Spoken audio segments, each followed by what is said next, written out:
Hello everyone, in this video we are going to discuss about the for loop. In the previous videos we have seen about the variables, we have seen what all are the data types, we have seen different type of the data collection like list, tuple, set and like dictionary.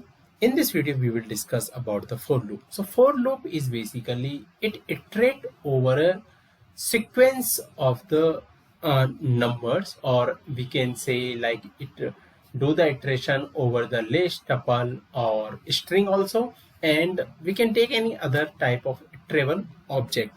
So it make the loop. So for an example, there is a scenario where you want to print something over the loop, then we can go with the for loop. So let's understand it with an example. So here what I'm going to do, here I'm going to take a one variable and this I'm going to take as a .NET Office. Now the thing is, what is the syntax for loop? First we use the for keyword, space, and then any variable we have to take, like I'm taking I here, and then we do n, and I want to make over the name. So in that case, let me print it, and apart from that name, we have to put the column. Now here, what I will do, I want to print it with the I. At point of that time, what it will do, let me run this. When I will run this, you are seeing .NET Office. Okay, let me take as a dot only. When I will run this, you are seeing DOT, one character it is printing. So if we'll go with the string, it take one character. Instead of this, if you will take any list, for an example, here what I'm going to do, comma 3. So what we'll do here, when I will run this, it will take one variable. So for loop is basically iterate over the sequence, whatever the sequence we have. Sequence can be anything, list, any name, basically a iterable object.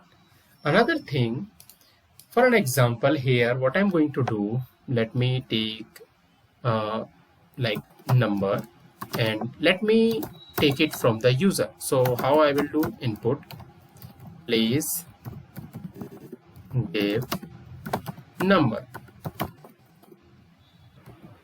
Then on this number I want to print over the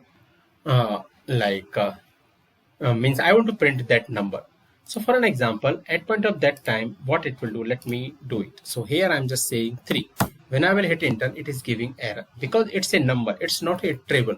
So to make it, what we have to do, we have to use there is a one method called range. So till this range it will iterate. So at point of that time, when I will run this, let me give here 3. Here you are seeing it is starting from 0, 1, 2, 3. But here you can see there's a one thing called, it is means everything is coming in the new line.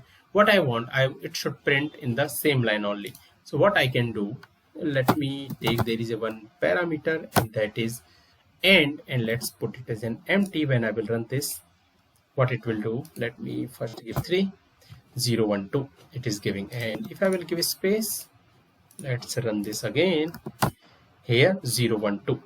So it is printing in the same way. Now with the range, there is a one thing. For an example, number is like till which range it will go. Now I'm saying it should start from 2. So okay, what I will do, instead of taking the number, let me take, it should start 1 and it should go till 5. Okay, so what it will do, let me run this first. So let me, okay, let's hash it, means comment it, this line, rerun this again. What it is printing, it is printing 1, 2, 3, 4, means what range I have given, it should start from 1 and end on 5. So basically it will end before that number on 5. Here you can see. Now if I will put 10 and here I want to see, it should, like here if I will give 2. So at point of that time, when I will run this, here you can see it is skipping one by one number, means 1, 3, 5, 7 and 9. So this way also range works, means it up to you how we want to manage. So that's why even inside this one, if you want, you can use the if condition. For an example, I modular 2, if it is equal to 0, then print I, otherwise no need to print. Then in that case, what I will do here, let me take it till 20, and when I will run this, okay, So here first we have to put the colon, and this we have to take one more tab, so it will run.